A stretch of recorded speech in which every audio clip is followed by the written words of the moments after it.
Voilà, on se retrouve à nouveau avec notre maître, M. Ababou. On va parler à nouveau de Rosh Hashanah parce qu'on est à la veille de Rosh Hashanah. Et on se retrouvera bien sûr, je l'espère, mercredi prochain, après Rosh Hashanah. Et comme d'habitude, je vais faire l'introduction. Et vous savez que nos maîtres nous disent que Rosh Hashanah, donc le nouvel an, est nommé Yom Adin, le jour du jugement. Et bien sûr, beaucoup de commentaires se posent la question, pourquoi le jour du jugement? C'est le premier jour de l'année, ça devrait être un jour magnifique. Et en vérité, parce que Rosh Hashanah n'est pas le premier jour de la création, mais le 6e jour de la création, quand Adam et Ève sont nés, et ce même jour, ils ont fauté, et ils ont détruit toute l'humanité jusqu'à la délivrance finale. Ils ont détruit l'humanité parce que, entre autres, il y a énormément de réponses possibles, mais tout de suite après la faute, ils se sont séparés pendant 130 ans, et Adam, la nuit, avait des pertes, et ces pertes-là, disent nos maîtres, créaient des démons qui sont devenus après les politiciens, les médecins, etc., etc. Bon, je sais que tout le monde va me lapider, mais c'est pas grave. Vous n'êtes pas d'accord avec moi, ce n'est pas grave. Mais quand je parle des médecins, bien sûr, il y a énormément de médecins extraordinaires. Je parle de ceux qui sont tout en haut, et je préfère même parler des firmes pharmaceutiques qui empoisonnent tous les médicaments pour limiter la population mondiale. Et ce sont des démons qui ne sont absolument pas des descendants d'Adam et Ève. Et comme on le sait, la majorité des créatures dans ce monde ne sont pas des descendants d'Adam et Ève. Et je voulais rajouter quelque chose, qu'en vérité, les deux arbres, ce sont des codes, c'est pas à prendre à la lettre, l'arbre de la vie et l'arbre de la connaissance, font allusion, dit le Ari Akadosh, à l'âme, l'arbre de la vie, car quand Dieu a soufflé la Neshama dans le corps de l'homme, c'est marqué Nishmat Chaim, l'âme de vie, et la connaissance, c'est en vérité la déconnexion avec Hachem. Je sais, je suis un philosophe, je suis un scientifique, je suis un médecin, je suis un politicien, bref, je suis une crapule. Et donc l'arbre de la connaissance était censé représenter le corps, et l'âme de vie était dans le corps pour lui donner la vraie vie, pour qu'il n'y ait pas de mort. Malheureusement, le serpent, c'est aussi un code bien sûr, est arrivé à déconnecter le corps de l'âme. C'est pour ça que Dieu dit à Adam, si tu manges de cet arbre, tu vas mourir. La déconnexion entre l'âme et le corps. Et donc automatiquement, cette déconnexion fait que depuis des millénaires, l'homme vit au niveau de son corps. Certains reconnaissent aussi l'existence de l'âme, mais c'est dans l'église ou dans la synagogue. Ça veut dire pas dans la vie de tous les jours. La synagogue et l'église sont des lieux où finalement on croit qu'on retrouve Dieu, on vit une illusion totale, parce que Dieu se trouve dans ce monde, comme nos maîtres le disent. Toute la volonté de Dieu, c'est de se dévoiler dans ce monde, et pas dans une synagogue, et pas dans une église. Ce ne sont que des fantasmes et des illusions. D'ailleurs, c'est pour ça que moi j'ai un mal fou à rentrer dans une synagogue, j'y arrive pas. C'est pour ça que je préfère aller au kotel, c'est pas une synagogue, et ça me donne beaucoup plus de force que de rentrer dans une synagogue. C'est comme si j'entrais dans une église. Il n'y a aucune différence pour moi entre une synagogue et une église, dans le sens que finalement on croit que Dieu se trouve là, mais il ne s'y trouve pas. Donc finalement, la faute de Adam qui a eu lieu à Rosh Hashanah a déconnecté le monde de la vie. Le monde est tombé dans la mort depuis des millénaires et des millénaires. Bien sûr, le Mashiach reconnectera l'arbre de la vie avec l'arbre de la connaissance, c'est-à-dire que la dimension essentielle de l'homme sera son âme, qui le connectera au maître du monde, qui sera roi sur toute la terre. Et donc c'est la raison pour laquelle ce jour-là est appelé Yom Adin, le jour du jugement, Parce qu'en vérité, à Rosh Hashanah, nous devons réparer, chacun d'entre nous à son niveau, nous devons essayer de réparer la faute de Adam. Je terminerai juste, avant de céder la parole à notre maître, c'est la raison pour laquelle on sonne du shofar.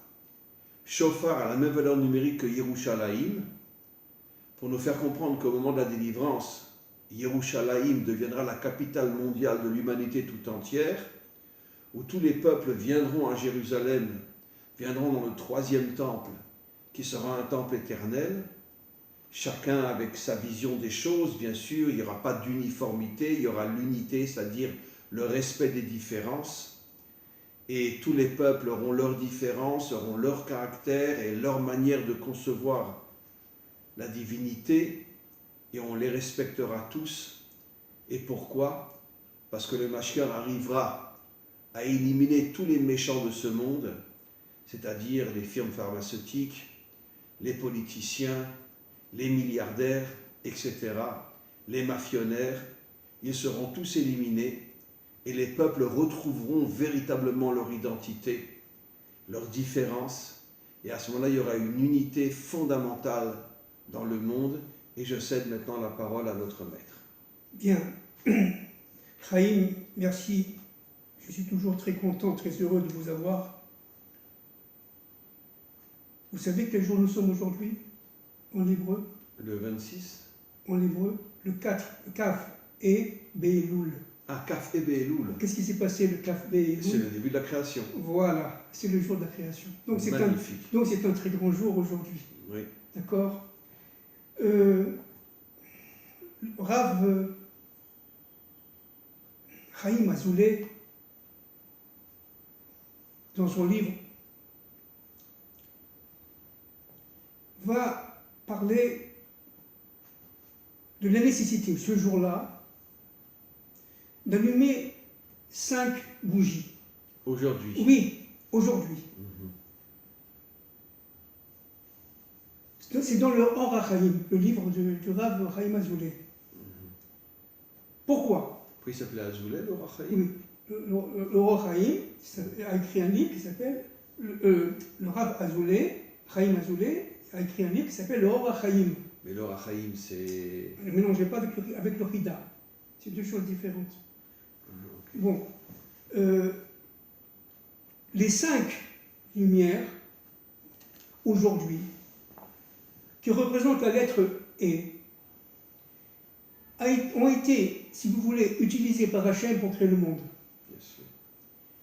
Et voilà. Le monde a été créé avec la lettre E, voilà, qui correspond à la Malchut, exactement, le monde d'en bas. Et comme on a dit l'autre fois, cette lettre E qui se retrouve dans notre monde, grâce au Vav, n'est-ce pas, eh bien, a été détériorée, déstructurée par la faute du serpent. Bien sûr. Et tout le travail de l'humain, je parle des gens, des êtres qui descendent d'Adam Arishon et de Chava, tous les êtres humains ont pour qui sont une minorité dans le monde. Oui, qui sont de toute façon une minorité, ont pour dynamique de leur propre histoire la réparation. C'est pour ça qu'aujourd'hui, le Or HaChaim nous demande de bien manger, de manger du pain, de manger un bon repas. Oui, enfin, il faut savoir aujourd'hui que tous les produits sont empoisonnés par les firmes pharmaceutiques, etc. Alors, mais bon, c'est pas évident aujourd'hui. À son époque, oui, mais à notre époque, c'est très de manger dangereux. de manger du pain, de manger un bon repas, et surtout d'être en joie. Surtout d'être en joie aujourd'hui. C'est le Or HaChaim. Bon, pour un Sfarad, c'est facile, et pour un Ashkenaz, c'est très difficile. Alors, de toute façon, vous, dans votre extériorité, vous êtes Ashkenaz. Vous, dans votre intériorité, vous êtes marocain. Et moi, c'est le contraire. Oui. Bon, alors, ces 5 lumières proviennent évidemment de cette lumière, ce qu'on appelle le Or HaElyon, cette lumière initiatrice, immense, beaucoup plus forte que le soleil, n'est-ce pas? Et on va tout à l'heure parler du Rav Kook et la manière dont il conçoit la Teshuvah. Et cette lumière-là va descendre de proche en proche grâce à quoi? Et vous le savez évidemment, vous, Chaim, le Vav. Or, Rosh Hashanah, c'est le 6e jour après la création. Le Vav. C'est le Vav. C'est le jour où a été créé Adam Arishon. Alors, Adam Arishon, d'ailleurs, entre parenthèses, qui est lui aussi un Vav, qui représente donc Rosh Hashanah. Puisqu'il est droit lui aussi. Il est droit lui aussi. Il doit relier le ciel et la terre. Absolument. Alors, Rosh Hashanah, qu'est-ce que les c'est? pieds sur la terre Voilà. et connecté à Dieu. Voilà. Alors, qu'est-ce que c'est que Rosh Hashanah? Rosh Hashanah, c'est le jour relié au 6e jour de la création, n'est-ce pas, où Adam a été créé, où véritablement, à ce niveau-là, avant la faute, Adam avait la capacité de se relier, de se connecter au maître du monde et de réaliser sa volonté sur terre. Bien sûr. C'est ça le but, n'est-ce pas? Donc, Rosh Hashanah, c'est le jour qui nous rappelle, d'abord avant tout, que, avant la faute, il y avait une réalité qui était une réalité grandiose, une réalité souveraine. Dieu était maître de son propre histoire et Dieu était reconnu par Adam comme étant le roi de toute la création. Et le travail de l'homme était finalement de terminer la création. C'est ça. Exactement. Et nos maîtres disent, lui, il a commencé la création, mais c'est à l'homme de la terminer. Exactement. Dans le bon sens du terme, bien sûr. Alors, dans la Gemara, bon, ça je vais juste citer, dans la Gemara, c'est la Maseret Rosh Hashanah. Regardez ce qui est écrit. Dites devant moi, dit Dieu, n'est-ce pas? Dites devant moi, Malchuyot, Zichronot, Shofarot. Alors, bon, évidemment, c'est très connu, c'est très important ça. Qu'est-ce que c'est que la Malchuyot? Alors, Malchuyot, évidemment, c'est la Malchut. Le dévoilement de Dieu dans ce monde. Exactement, c'est toute la dynamique de l'histoire, Chaim, qui va permettre le dévoilement de Dieu dans son monde. C'est-à-dire qu'en fin de compte... Oh, qu'est-ce que je suis content quand il va quitter l'église et la synagogue. Oh là là là là là. C'est-à-dire... On le verra dans la rue. Et on le verra plus à la synagogue. C'est-à-dire qu'en fin de compte, que dit la Gemara, la Maseret?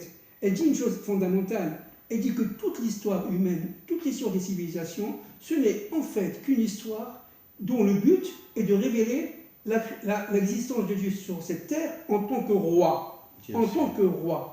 Or, les forces du mal sont là pour exactement empêcher tout faire le contraire, de manière déconnecter Dieu, voilà. Reste à l'église, reste à la synagogue, reste à la mosquée, fous-nous la paix. De manière à ce que, tout simplement, l'homme devienne non seulement contraire à lui-même, mais, on parle du Ben Adam, on parle des descendants d'Adam Rishon, mais surtout un esclave. Un esclave de force. Au lieu d'être esclave de Dieu, il devient un esclave de force contraire. Maléfique. Il se croit avec Dieu dans la synagogue, ce qui est un pur fantasme, et quand il reprend le travail, il devient l'esclave des forces obscures. Oui, c'est ça. Alors, le problème, c'est comment, étant donné que cette dynamique de l'histoire, cette dynamique des civilisations porte tout simplement une pédagogie de l'histoire, comment arrivons-nous à ce sichronote? C'est quoi ce sichronote? Bon, évidemment, ça veut dire le souvenir. Mais le souvenir, connexion à Dieu. Voilà, exactement. C'est pas le souvenir, je me rappelle que j'étais à la plage la semaine dernière, etc. C'est pas ça du tout. Ça, c'est l'extériorité du souvenir. Le souvenir, c'est dans l'intériorité de l'être. C'est-à-dire qu'il faut absolument pénétrer. Et par quoi? On verra tout à l'heure. Par la tchouva. Et trouver Hachem. Exactement. D'ailleurs, la première parole que Hachem adresse à Abraham, Lech Lecha. C'est ça. Si tu rentres en toi, tu me trouveras. C'est exactement ça. C'est ce que nous avons dit la semaine dernière. Absolument. Donc, ce qui est très important, c'est ce travail intérieur de l'homme, de manière à retirer, fil par fil, au moment, étape par étape, stade par stade, de retirer ces voiles qui l'empêchent de comprendre. Absolument. Vous voyez? Et alors, donc, pour cela, il faut ce qu'on appelle l'imouna. C'est quoi l'imouna? C'est cette force qui va permettre, malgré les embûches, malgré les épreuves, malgré tout ça, de défoncer ces impuretés, de défoncer ces voiles. C'est ce que nous disent nos maîtres. Meler poretz geder la sotloderet. C'est ça.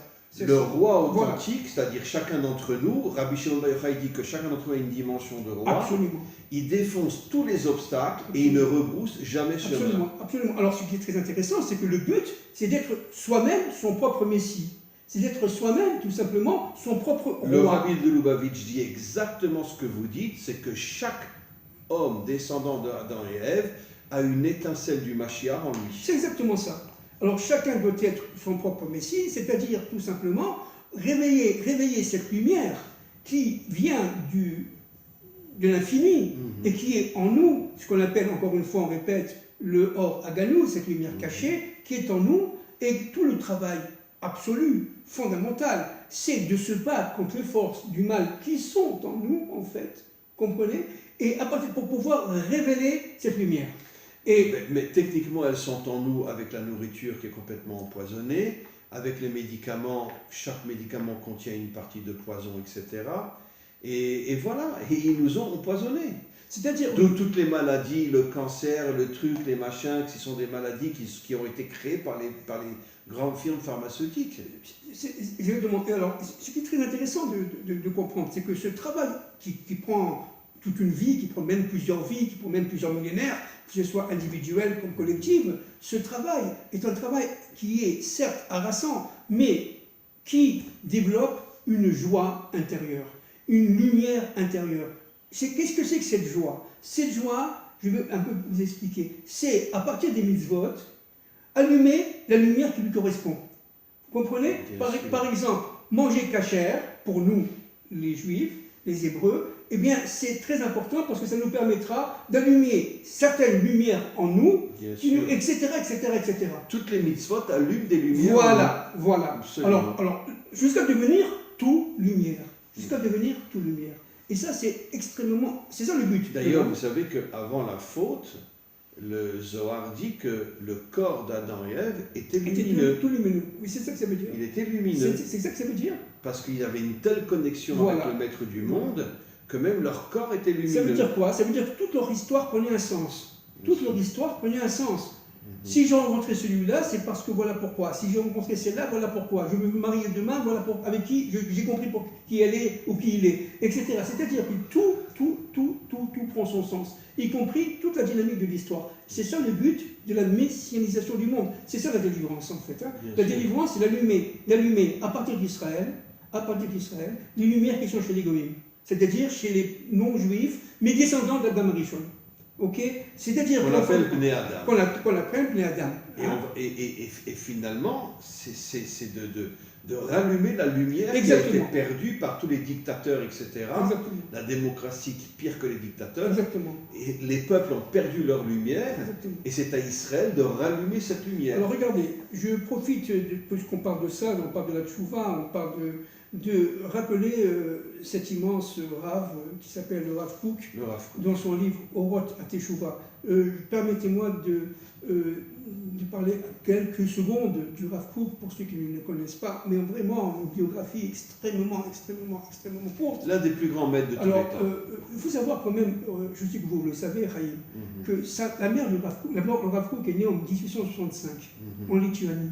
Sa mère était, si vous voulez, plutôt du côté chassidique. Non, elle était d'origine Chabad. Oui, c'est sûr. Et du côté de son père, il était d'origine Breslev. Non. Excusez-moi, pardon. Non. Du côté de sa mère, ils étaient Chabad. Oui. Mais du côté de son père, ils étaient lituaniens. Oui, mais j'ai vu dans un livre écrit par un grand élève à lui, comment s'appelle le grand élève de Rav Kook? Il y en a plusieurs.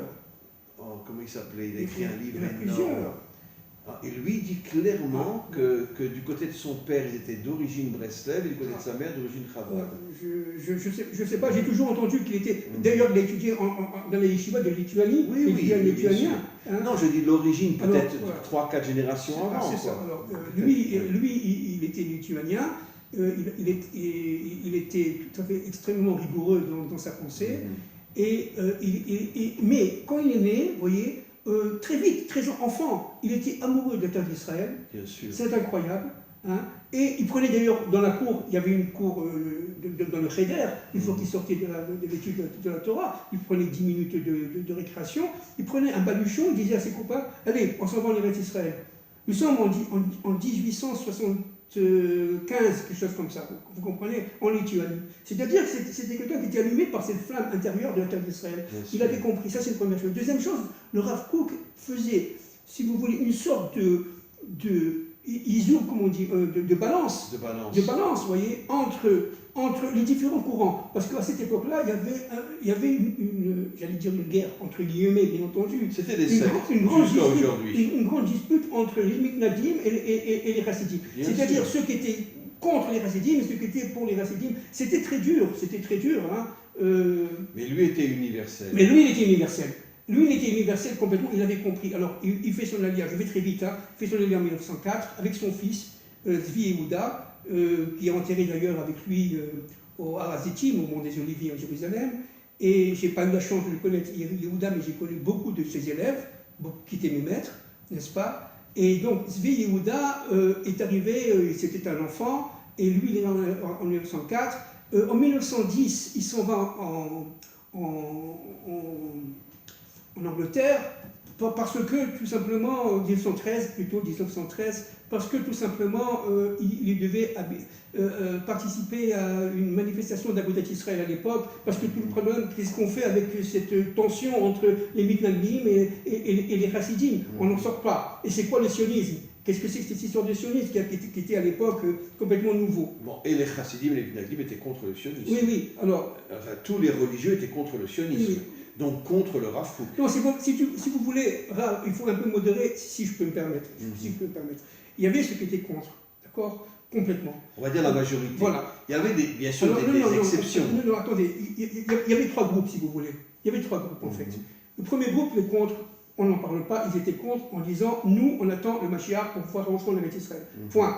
Le deuxième groupe, il dit, on est pour.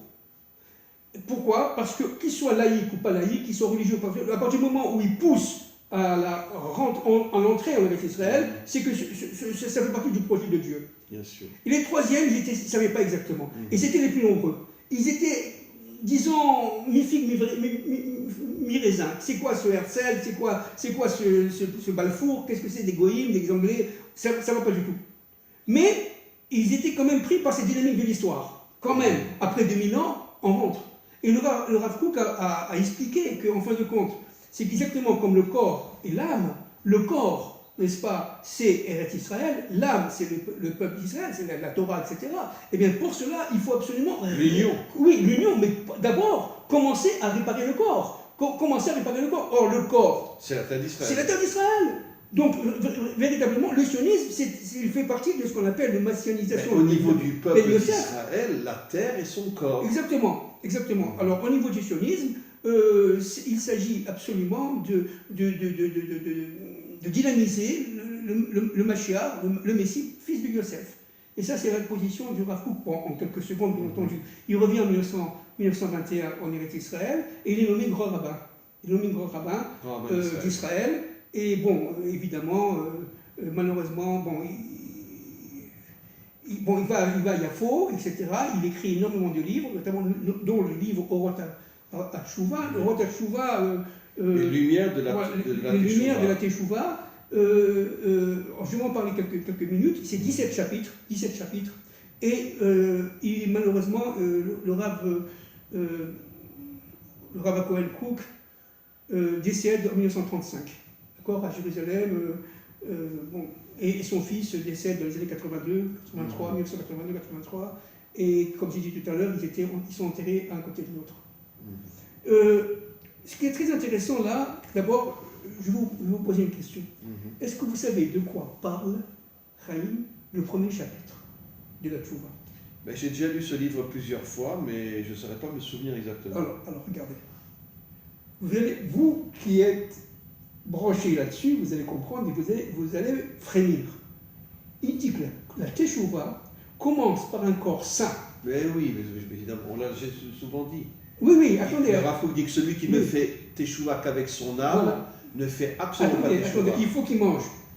Bien sûr, kasher, on parle des juifs là. Et kasher, il faut absolument qu'il fasse attention à ce qu'il mange.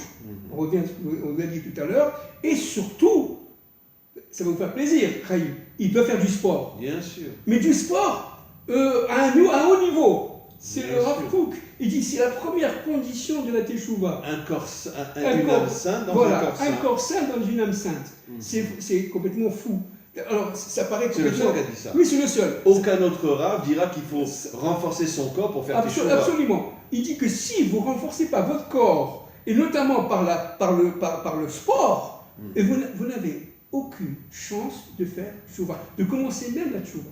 Bien sûr. Comprenez? Alors regardez, je vais lire là, et je vais essayer de commenter par rapport à Rosh Hashanah. Bon, ça a été traduit par notre maître Manitou. Hein, notre maître Manitou, Zechono Tzadik Libracha. Regardez ce que dit le Rav Kook dans le chapitre 2, je pense. Tout par la tchouva revient à l'être divin. Car, en fait, la force de la tchouva régit tous les mondes.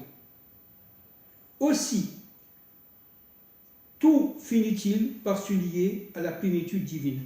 C'est-à-dire qu'en fin de compte, c'est quoi la tchouva? C'est cette force absolue, qui permet fondamentalement d'atteindre l'essence même des choses. Mais, encore une fois, l'intériorité du monde. Et il précise bien que ce soit individuel ou que ce soit collectif. Bien sûr. D'accord? La tchouva nationale est aussi, même plus importante que la tchouva individuelle. Malheureusement, dans les synagogues, on ne parle que de la tchouva individuelle et très rarement de la tchouva collective. Or, il dit qu'en fin de compte, regardez ce qu'il dit, n'est-ce pas? Regardez ce qu'il dit. L'univers, dans le chapitre 4, l'univers tout entier, comme chaque être particulier, l'histoire universelle, comme celle de chaque homme, doivent s'inscrire dans un même regard. Vous voyez, tel un thème unique aux articulations diverses. Alors, la lumière de la connaissance qui mène à la tchouva est prompte à apparaître. C'est-à-dire qu'en fin de compte, pour le Rav Kook et évidemment pour l'ensemble de nos maîtres, on ne peut pas faire tchouva sans étudier. Vraiment. C'est la connaissance, Chaim, qui est la condition absolue. Ce sont les mitzvot, mais les mitzvot par l'étude, à travers la connaissance de la Torah. La force de la Torah, c'est qu'elle donne vie à l'être voilà. humain. Ce n'est pas seulement une connaissance philosophique. Bien sûr. C'est-à-dire que quand tu étudies la Torah, tu reçois des énergies de vie dans ton corps. Absolument. Alors ce qui est, encore une fois, extrêmement saisissant là-dessus, c'est qu'il s'agit de l'universel. Il a bien précisé. Il ne s'agit pas seulement du peuple juif de retour sur sa terre, il s'agit de l'universel. C'est-à-dire que l'universel a cette capacité absolue, par la tchouva, de revenir à lui-même et tout simplement de comprendre. Il le dit après, c'est inimaginable, je ne sais pas si on aura le temps de le dire, mais enfin, en tout cas, je vais le dire, regardez, il dit qu'après, en fin de compte, l'homme va prendre conscience qu'il a été déraciné des vignes fécondes pour nous précipiter dans les champs étrangers. C'est-à-dire qu'en fin de compte, les forces du mal vont tout faire pour nous empêcher. Voyez, déraciner. Voilà, exactement. Absolument. Voilà, regardez. Où il n'est pour nous. D'ailleurs, les racines sont cachées dans la terre. Exactement. Les racines, c'est l'intériorité de l'homme. C'est ça. Donc le mal fait tout pour nous déraciner de notre intériorité. Regardez ce que dit le Rav Kook. C'est très important. Cette détresse, parce qu'il va y avoir la détresse à la fin des temps de l'histoire, on le vit maintenant, n'est-ce pas? Indicible, éclairera un jour avec force, entraînant un réveil de l'intelligence. Et il parle de l'universel, il ne parle pas seulement du peuple juif. Hein? Alors, attentifs et prudents, nous devons élucider ce que nous pouvons retenir de tous ces avoirs, de ces voies d'erreur, où nous avions échoué. C'est-à-dire qu'en fin de compte, on va comprendre qu'en fin de compte, on arrive dans un mur, on arrive dans une impasse absolue. Et cette impasse absolue qui va nous faire très peur, va nous faire réagir, va nous faire questionner, va nous faire tout simplement interroger en nous-mêmes. On va si vous voulez, faire comme on dit les philosophes. Les peuples vont se rendre compte qu'on est manipulé depuis Exactement. L'introspection, par un travail introspectif, on va essayer de comprendre, si vous voulez, progressivement, mais d'une manière relativement rapide, dit le Rav Kook, que nous sommes tout simplement en phénomène de tchouva, c'est-à-dire en phénomène d'allumage progressivement de notre lumière intérieure. Et c'est ça le Mashiach. Le Mashiach, c'est cette dynamique intérieure, collective comme individuelle, qui fait qu'on prend conscience qu'on a été doublé, qu'on a été victime d'une ruse, qu'on a été victime d'un mensonge, qu'on a été victime de fantasmes. Depuis des millénaires. Et depuis des millénaires. Tous les dirigeants et tous les représentants religieux nous mentent depuis des millénaires. Alors regardez ce qu'il dit le Rav Kook, Zichrono Tzadik Libracha. Alors la connaissance, à ce moment-là, une fois qu'on aura réagi, alors la connaissance, la sensibilité et le goût de vivre résurgiront. Une conception nouvelle du monde sera notre. Ashkenaz, c'est un peu difficile. Une conception nouvelle du monde sera nôtre. Le désir de voir revivre les nations, la nécessité d'amender les vices de l'âme et d'épanouir la beauté des corps. Vous voyez? C'est-à-dire qu'il faut faire, pour qu'il y ait la vie, il faut qu'il y ait un corps saint dans une âme sainte, mais aussi, et j'allais dire même peut-être surtout, pour nous les Hébreux, revenir sur leur terre. Parce que la terre d'Israël est absolument... Elle dégage les énergies. Exactement. C'est une terre où on le ressent. Exactement. Qui dégage des énergies extraordinaires. Lorsqu'on vient ici en vacances, lorsqu'on vient ici quelques jours chez la famille, on ne peut pas comprendre ce que c'est que le terre d'Israël. Non, bien sûr. C'est pas possible. C'est pour ça qu'il faut vivre longtemps et se battre contre les forces du mal qui sont dans notre environnement, mais aussi en nous. N'est-ce pas? Ce n'est qu'à ce moment-là qu'on commence à comprendre, parce que la lumière s'allume. Parce que la terre d'Israël est une terre qui est capable, vous voyez, d'allumer la lumière qui est en nous. Et donc, à partir de la terre d'Israël, il va y avoir évidemment... D'ailleurs, nos maîtres disent que la seule terre qui est directement connectée à Dieu, c'est la terre d'Israël. C'est ça. Toutes les autres terres ont des intermédiaires entre la terre et Dieu. C'est ça. Alors, mais Israël, c'est directement Dieu. Exactement. Alors, ce qui est très important, c'est la Shrina. Alors, c'est la Malchout. C'est quoi la Malchout? Vous avez compris. Enfin, je sais que vous le savez, mais les auditeurs ont compris. Qu'est-ce que c'est que la Malchout? C'est l'ensemble, tout simplement, de la réalisation à travers les civilisations, à travers les connaissances, à travers la vie pratique de tous les jours, n'est-ce pas? Que, en fait, Dieu est partout. Dieu est présent dans son monde, comme on n'arrête pas de le dire. Alors, regardez, pour finir avec le Rav Kook, regardez ce qu'il dit sur le Rosh Hashanah. Elles sont intarissables, ces forces, les sources de la tchouva, individuelles comme collectives. Telles les vagues de feu sur l'astre solaire, elles déferlent dans une lutte incessante, donnant vie à une multitude de mondes et une infinité d'êtres. Alors c'est comme ça que Dieu a créé le monde. C'est très important. C'est-à-dire qu'il a créé le monde à partir de la tchouva. Nos maîtres le disent, le monde a été créé pour la teshuva. Oui, absolument. Ce qui veut dire qu'aucun homme peut éviter de fauter. Et pourquoi Hachem le fait fauter? Pour qu'il fasse teshuva. C'est exactement ça. Et la teshuva est au niveau de la bina. Exactement. Qui est au-dessus de ce monde. Absolument. Donc, grâce à la teshuva, on s'élève au-dessus de toutes les limites de ce monde. C'est ça. Alors regardez, nul ne saurait embrasser l'inépuisable floraison de lumière jaillie de ce soleil immense qui illumine les univers qu'on appelle la tchouva. La richesse, la diversité, le mouvement prodigieux de leur rayonnement nous interdisent. Ce jaillissement surgit de la source de toute vie, Akadosh Baruch Hu, dont le temps lui-même n'est qu'un infime reflet. C'est poétique, si vous voulez, parce qu'il écrivait comme le Rav, disons, oui, écrivait sous forme imagée, sous forme politique, etc.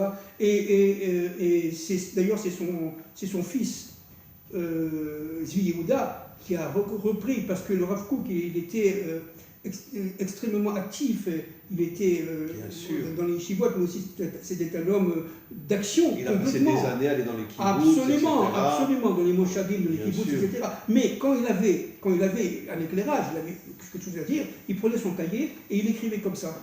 Vous voyez? Et c'est ce qu'il venait. Mais il n'a jamais fait vraiment de livre lui-même. Il a écrit énormément, il y a énormément de livres sur le Rav Kook, mais c'est son fils qui a tout utilisé à partir de sa mort et qui a reconstitué l'ensemble de l'œuvre du Rav Kook. Alors, pour revenir maintenant au début, ce qu'on avait dit sur les zichronotes, c'est-à-dire ce souvenir, il faut comprendre une chose. Revenir à nos racines. Voilà, exactement. Le souvenir authentique, c'est revenir à nos racines, c'est-à-dire revenir à notre intériorité. Absolument. Alors, ce qui est très important, c'est ce phénomène de joie. Alors, qu'est-ce que c'est que la joie, la simcha? Alors, la simcha, c'est sasson et simcha, c'est-à-dire le sasson, c'est la joie du corps, on revient, et la simcha, c'est la joie de l'âme. El simcha et la balève. Exactement. La simcha, voilà. La joie intérieure, elle est dans le cœur. Exactement. Mais vous avez aussi Oz. Oz, c'est la même gématria, la même valeur numérique que Simcha et Sasson. Alors c'est très important, parce que Oz, qu'est-ce que c'est? C'est cette force. C'est la force C'est la force. de l'âme et du corps. Voilà. Alors quand vous faites une mitzvah, quand vous travaillez sur vous-même, quand vous vous battez contre les forces du mal, qu'est-ce que vous faites en fait? En fait, vous, comme on l'a dit tout à l'heure, non seulement vous allumez une des lumières intérieures, mais vous, écoutez-moi bien ce que je dis là, ça peut être un scoop, je ne sais pas. En tout cas, en faisant ça, en tant qu'hébreu en terre d'Israël, en tant qu'hébreu, par exemple, à Jérusalem, vous allez allumer les mondes universels qui vous sont reliés, qui sont reliés à vous. Vous comprenez? C'est-à-dire qu'en fin de compte, et c'est comme ça que le monde sera éclairé de lumière. À partir du peuple hébreu du retour, quand vous faites une action, quand vous faites une parole, vous donnez une parole, vous allez, grâce à la tchouva seulement, et la tchouva est nécessaire, consécutive à l'étude et au mitzvot, bien entendu, de la Torah. Eh bien, à partir de ce moment-là, vous allez allumer les mondes universels qui vous correspondent. Vous comprenez? Et c'est comme ça que le Mashiach va, si vous voulez, créer son armée. Cette armée de combattants qui vont comprendre parce qu'ils ont la flamme en eux, n'est-ce pas, et qui vont complètement... Maintenant, vous avez se réunir parce que l'union, non seulement la joie, c'est fondamental, mais l'union. Qu'est-ce que c'est que l'union? Comme vous dites. L'unité. C'est l'unité, comme vous le dites. Le respect des contraires, c'est-à-dire le fait que vous pouvez ne pas être d'accord avec quelqu'un, mais vous respectez qui il est. Bien sûr. Et réciproquement. Alors, mais à partir de ce moment-là, vous comprenez qu'il y a un puzzle général qui se fait dans le monde entier, dont toutes les forces universelles, descendant d'Adam Rishon, n'est-ce pas? Et qu'à partir de ce moment-là, Adam Rishon se reconstitue avec Rava et forme le Mashiach. Oui, puisque c'est le Gilgoul, c'est la réincarnation de Adam et Ève. Voilà. Le Mashiach et son épouse, c'est la réincarnation de Adam et Ève qui viennent pour réparer la faute. Exactement. C'est ça la délivrance. Absolument. Et le chauffard, maintenant, on vient au Yom HaTeruah, c'est-à-dire, qu'est-ce que c'est que cette histoire de chauffard? Évidemment, il y a énormément, l'école du bélier, Abraham Avinu a pris la corne gauche parce que pendant toute l'histoire, c'est la raison qui va dominer, le c'est Mashiach, le Mashiach. Et tandis que le Mashiach, c'est la tuition, c'est dans la corne droite. Bon, évidemment, tout ça, on peut dire cela à l'infini, c'est énorme, mais il faut comprendre une chose. Quand même, regardez, n'est-ce pas, c'est que un corps droit, une corne de bélier, un chauffard droit n'est pas cachère. Il faut qu'il soit un peu tordu. C'est très important. Pourquoi? Parce que l'homme doit se recroqueviller devant la présence divine. Il doit se recroqueviller. Le chauffard fait allusion à l'humilité de l'homme. C'est très très important. Parce que si un homme, il a encore un soupçon d'ego, il n'est pas cachère. Il n'est pas cachère.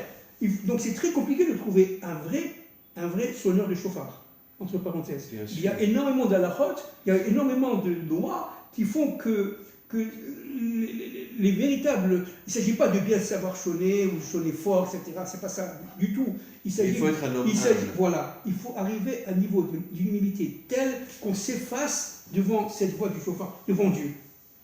Parce que le son qui sort du chauffard, c'est le son de votre intériorité. Là. Bien sûr. Vous comprenez? C'est le son de notre intériorité. Ça veut dire qui tu es exactement. C'est le col. C'est le col. Et le col représente Tiferet, l'union des contraires. Exactement. C'est pour ça que, en prenant un sonneur, entre guillemets, de chauffard cachère, c'est-à-dire droit, moral, connaissant les halachot, et surtout humble, parce que pour être humble, il faut d'abord passer par toutes ces conditions-là, n'est-ce pas? Sans un gramme d'ego, en disant je suis un bon, je sais chauffer du chauffard, il me faut une paye d'ailleurs, donne-moi un peu d'argent parce que sans moi, c'est fini. C'est fini parce que il ne faut même pas écouter parce que c'est pas ça. Il faut écouter un chauffard humble et c'est-à-dire qui va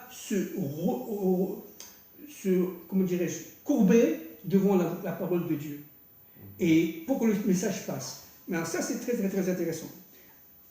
Maintenant, le Maharal de Prague, dans son livre Ridouché à Gadot, le livre Ridouché à Gadot, je l'ai étudié pas mal de temps il y a quelques années.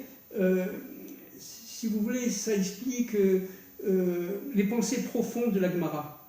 Vous voyez? Et donc c'est très très important. Le Maharal de Prague évidemment, dans ses livres, Les Tsar Israël, etc., va parler surtout de cette voie Tiferet, ça veut dire l'union des contraires. Bien sûr. Et le Maral. Yaakov, c'est Voilà, Tiferet, l'union des contraires. Exactement. Ces deux femmes, une était la Bina et l'autre la Malchut. Exactement. Le monde d'en haut et le monde d'en bas. Exactement. Donc, que dit le Maral de Prague par rapport à la Malchut, Zichronot et Shofarot, c'est-à-dire à la royauté, au souvenir et à la compte de bélier. Il dit une chose très intéressante. Il dit que tous les trois sont liés. Bien sûr. Complètement. C'est-à-dire que si... Mais Yerushalayim sera la capitale de l'humanité tout entière. Exactement. Donc, le lien des différences. Exactement. Zichronot, tu quittes ton extériorité, tu rentres dans ton intériorité. Exactement. Pour qu'il y ait l'union entre l'extériorité et l'intériorité. Et Shofarot, c'est exactement ça. C'est quoi le shofar? C'est aussi l'union des contraires, puisqu'on fait trois sons très différents. Tout. Ça veut dire trois types de sons qui sont complètement différents. Donc c'est aussi l'union des contraires. Absolument. Absolument. Et il nous est demandé d'être extrêmement concentrés pendant le son du shofar à Rosh Hashanah. C'est très très important parce que si vous pensez à autre chose... Oui, là-bas.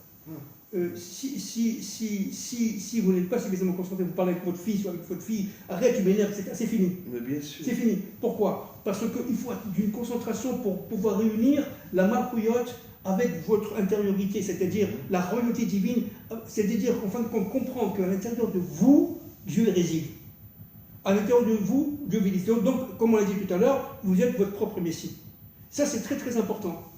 Alors, c'est vrai que chez nous, il y a le Mashiach ben Yosef, le Mashiach ben David.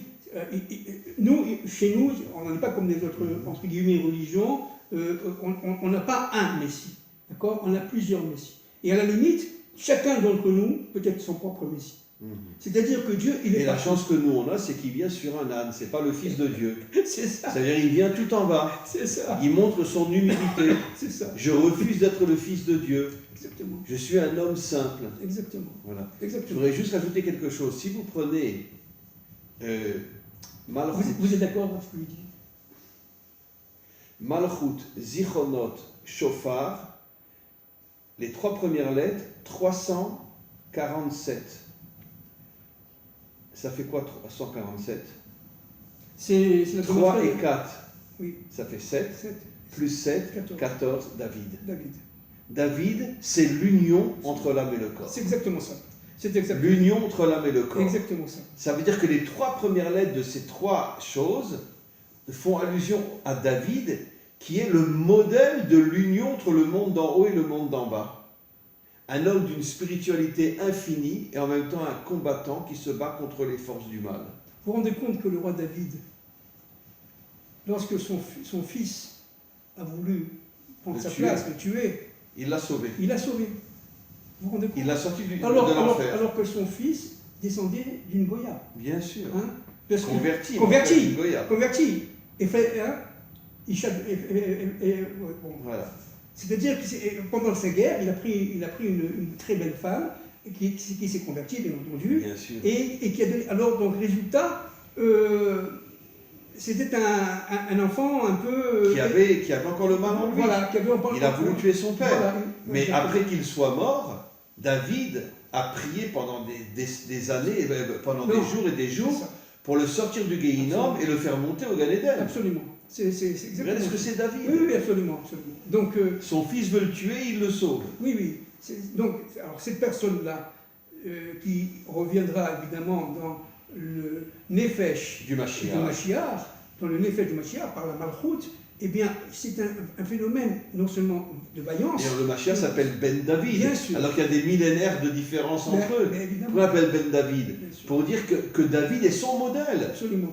L'union entre le corps et l'âme. Et la Neshama, le Nefesh de David va venir Mais évidemment.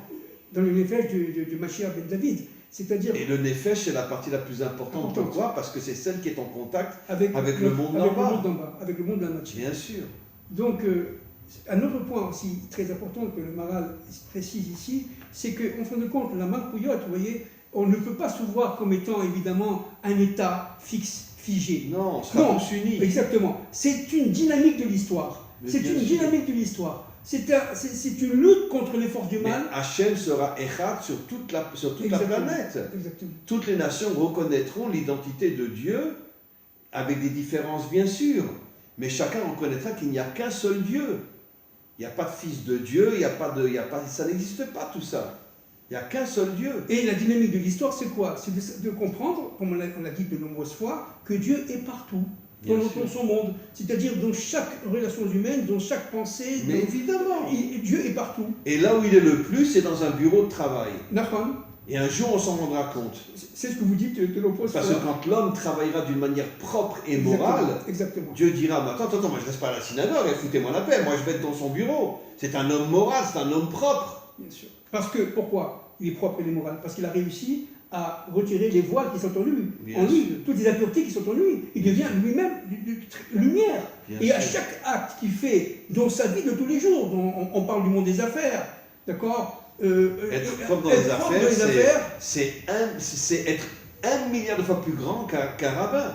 Parce que, tout simplement... Parce que le rabbin, il n'a pas d'épreuve. Voilà, exactement. Il n'est pas éprouvé. Voilà. Tandis que l'homme d'affaires est éprouvé à chaque instant. Et un jour, on se rendra compte que les plus grandes sadikim de la terre sont précisément ceux qui travaillent et qui sont propres et qui sont morales et qui ne font aucune fausseté, aucun mensonge. Pourquoi? Parce qu'ils dépasseront tous les religieux de la terre. Exactement. Pourquoi? Parce qu'ils ont réussi à retirer les voiles qui sont en eux. Vous comprenez? C'est ça. Ils sont avec Hachem. Et à partir de ce moment-là, ils ont réussi à révéler le Dieu qui est en eux. On va faire une petite conclusion. Voilà. D'accord, je vais commencer. Mes amis, Rosh Hashanah, c'est le jour de la création du monde. Je sais que beaucoup de rabbinim n'accepteront pas ce que je dis, mais je suis tellement fier d'être anti-système. Je m'adresse au Bnei Adam. Sachez, mes amis, que la création n'était pas que pour les Juifs. Bien sûr. La création était pour tous ceux qui allaient devenir les descendants d'Adam et Ève. Donc je vous conseille véritablement de respecter Rosh Hashanah. Si vous pouvez aller dans une synagogue et entendre le shofar, allez-y, d'accord? Et les hommes, mettez une kippa sur la tête comme ça, ils vous laisseront rentrer. C'est nouveau ça, c'est révolutionnaire ce que vous dites. Ah mais je suis 100% sûr que j'ai raison, d'accord? Je vous ai déjà dit, vous savez, les milliers de non-juifs qui mangent kasher aujourd'hui, les milliers de non-juifs qui se circoncisent aujourd'hui, depuis qu'ils écoutent la Torah, c'est inimaginable. Donc, Rosh Hashanah n'est pas la fête juive. Rosh Hashanah est une fête universelle. Universelle, absolument. Et donc, essayez d'entendre le son du shofar, essayez de faire un bon repas de fête le jour de Rosh Hashanah. Il y a 2 jours de Rosh Hashanah. Ça va tomber lundi, enfin ça commence dimanche soir, lundi et mardi. Vous savez pourquoi il y a 2 jours? Comment? Vous savez pourquoi il y a 2 jours? Mais pour Israël et les nations. Voilà, mais évidemment, Israël et les nations. Exactement, le couple Israël-Nation. Mais évidemment, Israël-Nation. Et d'ailleurs, Olam Chesed Yibané. On reconstruira le monde avec le Chesed. Chesed Gematria 72. Absolument. 70 nations, plus Israël et Dieu. Exactement ça. Voilà. Exactement. Donc, mes amis Bnei Adam, essayez de respecter Rosh Hashanah, car Rosh Hashanah concerne tous les Bnei Adam dans ce monde. Alors, oui, juste pour dire qu'en fin de compte, Dieu a créé le monde par le Chesed, les 72. Et que le djinn, c'est tout simplement une sorte de limitation du Chesed. Parce que trop bon, vous m'avez compris. Et oui, donc, tout l'histoire. Voilà. B, C, c'est juste à côté. Hein. Le B et le C. Donc, c'est-à-dire qu'en fin de compte, Rosh Hashanah, il ne faut pas avoir peur. C'est le jour du Chesed. C'est le jour du Chesed, même si tout le monde dit que c'est le dîme, etc. Ouais. Mais en fin de compte, c'est dans son intériorité. Dans son extériorité, c'est le dîme. Et dans son intériorité, c'est le Chesed. C'est le jour de la création. Voilà, c'est le jour de la création. Donc, la création de l'homme. Absolument. De Adam. Oui. Et de tous ses descendants. Absolument. Donc c'est un jour de fête. C'est un jour de fête, comme vous l'avez titré justement. C'est vrai que ça paraît révolutionnaire de dire ça, mais c'est un jour de fête pour l'humanité tout entière, descendant d'Adam Rishon. Descendant d'Adam Rishon. Donc c'est tout à fait juste parce que tout simplement, c'est le jour de la création d'Adam Rishon. Hein? Et donc c'est le 6e jour. Adam Rishon, comme Israël est un être debout, qui va faire le lien dans sa propre vie entre le ciel et la terre, n'est-ce pas, de manière à recevoir à partir des Hébreux qui sont en Eretz Israël leur fonction. Ça va être dévoilé en eux. C'est vrai pour les Français, c'est vrai pour les Américains, c'est vrai pour tout le monde entier. Mais malheureusement, cette guerre de Gog et Magog, on y revient encore une fois, c'est en fin de compte le fait un décapage, une sorte de désinfection du monde. Parce que le monde est infecté de quoi? Il est infecté de cet égocentrisme, etc., qui fait qu'en fait, on vit que pour soi. Non, je ne suis pas diplômé parce que je veux gagner de l'argent, je veux et je veux et je veux. Non, je suis diplômé parce que Dieu a voulu que je sois diplômé pour pouvoir rencontrer des gens, pour pouvoir faire et établir et leur transmettre, de vrais messages. Exactement, et réaliser ma mission. C'est tout, ni plus ni moins. Et l'argent, ce n'est qu'un instrument, ce n'est jamais une fin. D'ailleurs, la monnaie qu'on pourrait dire universelle, c'est le dollar, et le dollar, Gematria, Amalek.